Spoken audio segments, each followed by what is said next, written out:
اعوذ باللہ من الشیطان اللعین الرجیم بسم اللہ الرحمن الرحیم قال رسول اللہ صلی اللہ علیہ وآلہ وسلم العلماء باقون ما بقی الدہر۔ پیغمبر اسلام صلی اللہ علیہ وآلہ وسلم ارشاد فرماتے ہیں، جب تک زمانہ باقی ہے علماء بھی باقی ہیں۔ علامہ شہید عارف حسین الحسینی 1946 میں پشاور کے ایک گاؤں میں پیدا ہوئے اور 5 اگست 1988 میں ظالم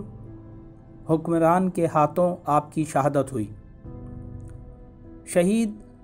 عارف حسینی کی شخصیت میں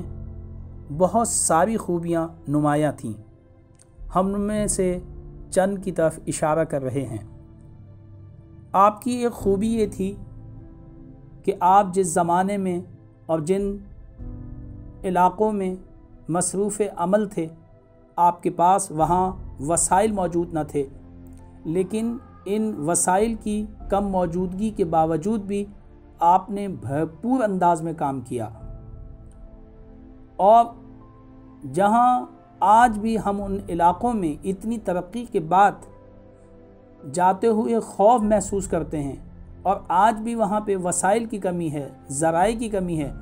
اس دور میں شہید عارف حسینی نے ایسے علاقوں میں بھرپور کام کیا۔ تو وسائل کی کمی کے باوجود بھی آپ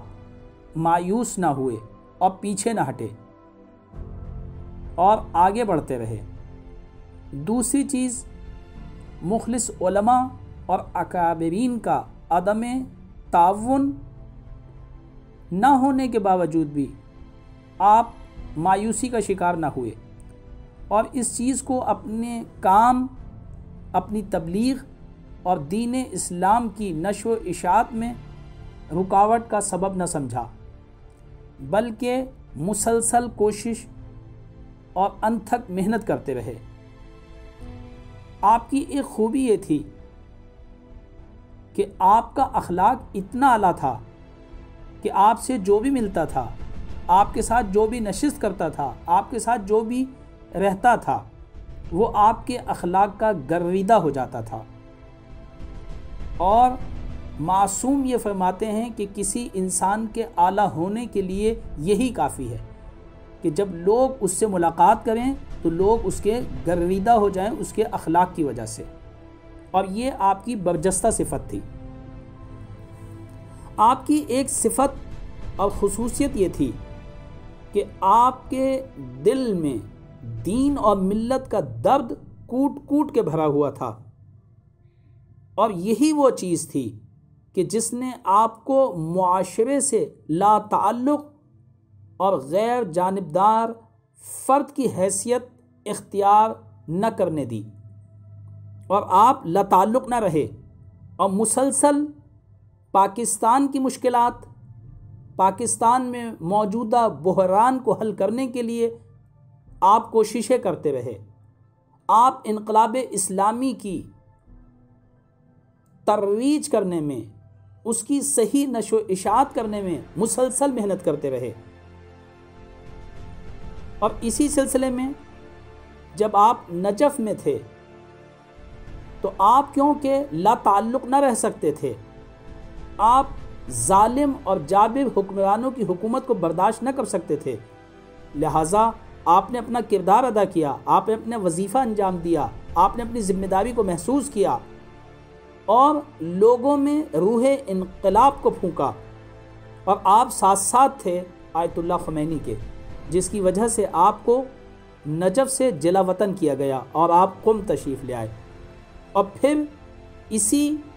فکر کی بنیاد پہ، اسی کوشش اور تلاش کی بنیاد پہ آپ کو مزید قم سے ہجرت کرنی پڑی۔ آپ کی ایک خصوصیت یہ تھی کہ آپ ایک بہت اچھے پلانر تھے، آپ بہت اچھے مدبر تھے۔ جب کسی کام میں ہاتھ ڈالتے تھے تو پہلے اس کے لیے ایک خوبصورت پروگرام طے کرتے تھے، اس پہ کام کرتے تھے، ہوم ورک کرتے تھے، اس کے بعد اس کام کو شروع کیا کرتے تھے۔ آپ نے پاکستان کے بحران اور مشکلوں کو حل کرنے کے لیے بھی بہت سارے پروگرام ترتیب دیے، اور پھر اس کے لیے مختلف قسم کی ٹیمیں ترتیب دیں تاکہ ان بحران کو حل کیا جائے اور ترقی کی راہ کو پاکستان کے لیے کھولا جائے، اور یہ دیکھا جائے کہ آج ہم کہاں کھڑے ہیں اور کل ہمیں کہاں پہنچنا ہے، پھر اس کے بعد ہمیں کہاں جانا ہے۔ ایک نہایت ہی خوبصورت شہید جہاں ایک خوبصورت اور بہترین رہنما تھے، وہ وہاں ایک بہترین مدبر کی حیثیت رکھتے تھے۔ جہاں وہ ایک با اخلاق انسان تھے، وہاں مدبر بہت اچھے تھے۔ اس کے علاوہ آپ جب پاکستان میں قائد کے عنوان سے پہچنوائے گئے اور آپ کو قیادت سونپی گئی تو داخلی اور خارجی مختلف قسم کے چیلنجز کا آپ کو سامنا تھا، مگر آپ نے شرح صدر اور بھرپور شجاعت اور دلیری سے ان چیلنجز کا مقابلہ کیا،